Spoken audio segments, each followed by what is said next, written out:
Hello, this is James. Welcome to SelfMade Finance, where we teach you to be your own finance manager.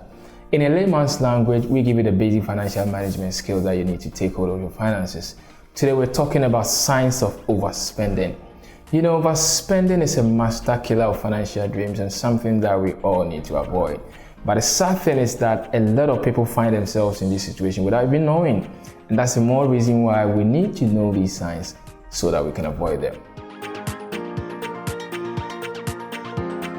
Now let's go into it. What is overspending? You know, I believe that if we are able to really define overspending well, it will always prompt us when we do it.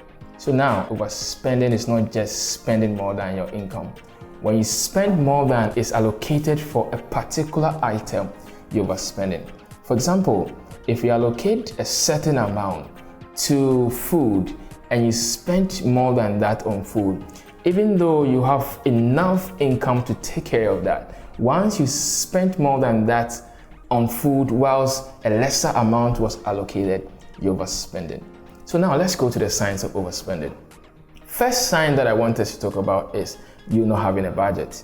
If you don't have a budget, there's a high probability that you're going to spend more than you're supposed to spend, because a budget is supposed to be the plan to lead you as to how you use your money. A budget is supposed to tell you that you're going wrong with how you're spending your money.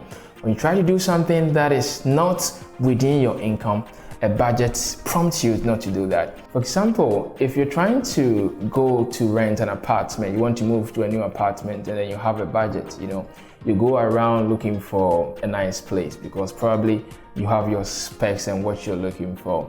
If you have a budget and you find one that goes beyond your budget, the budget tells you that, hey, this is a very nice place. It's up to your specification, but this is beyond your income, and so you can't go for it. But if you don't have a budget, there's a high probability that you're going to go for it because you like it. And that means you're going to overspend. So if you don't have a budget to direct you as to how you use your money, you're definitely going to overspend. The second thing that should tell you that you're overspending is when you don't have mandatory savings. Savings is supposed to be mandatory in our lives. It's supposed to be treated as an expense, a routine expense for that matter. So that's what I do. When I'm budgeting, I put savings as part of my routine expenses that I cannot do without. And so you need to have a system in your life that ensures that savings is mandatory. A certain percentage of your income is supposed to go to your savings irrespective of what you have, irrespective of what happens. So if you don't have that kind of system, definitely you're overspending, because what is meant for savings is being spent on something else. So savings is very key. So if you don't have that, if it is not mandatory in your life, you're definitely overspending. Thirdly, emergency funds.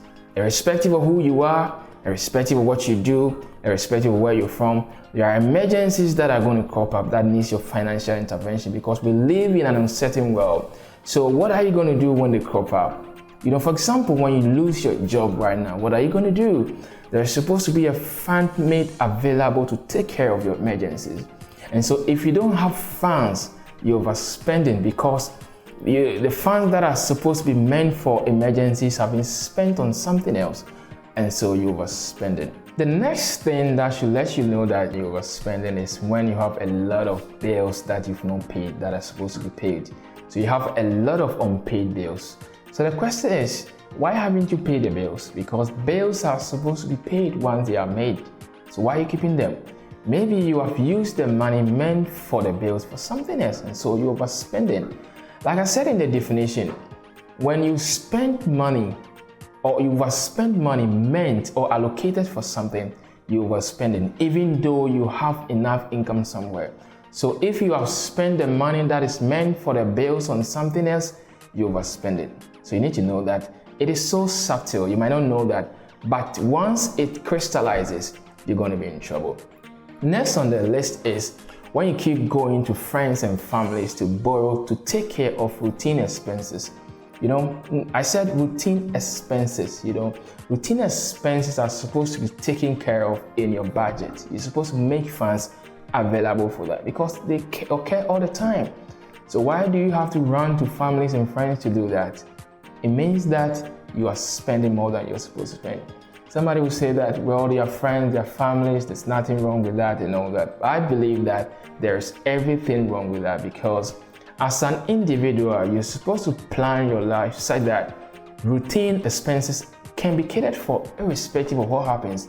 So once a while, when something very significant happens, yes, you can go to friends and family, but not to take care of routine expenses. When you do that, you're overspending.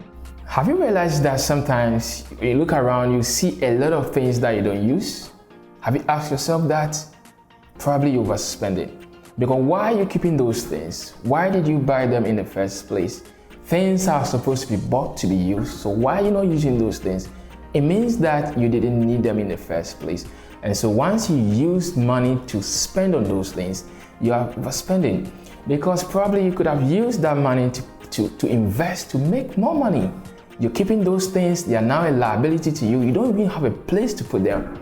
Check your life. Surely, if you're doing that, you're overspending. Finally, there is something that is so critical to my heart that I want everybody to be aware of. I don't want you to be a victim of that. The last sign, according to my list, that you're overspending is when you try to live your life to the expectation of others. You know, we live in a society where people expect you to live a particular lifestyle because of what you do, the kind of work you do, where you live, your background and all that. So if you're somebody that succumbs to that kind of pressure to live your life to the expectation of people, there's a high probability that you'll spend more than you're supposed to spend. Because a lot of things that they want you to do involve money. So what are you going to do? Definitely the money meant for savings is going to be used for that. The money meant for investment is going to be used for that. So if you're that kind of person, you're definitely overspending. So now you know the signs of overspending, and after assessing your life, probably you know that you're a victim, you're overspending. But how do you stop overspending? Keep being on this channel. We're definitely going to bring to you. This is Self-Made Finance. My name is James. Goodbye.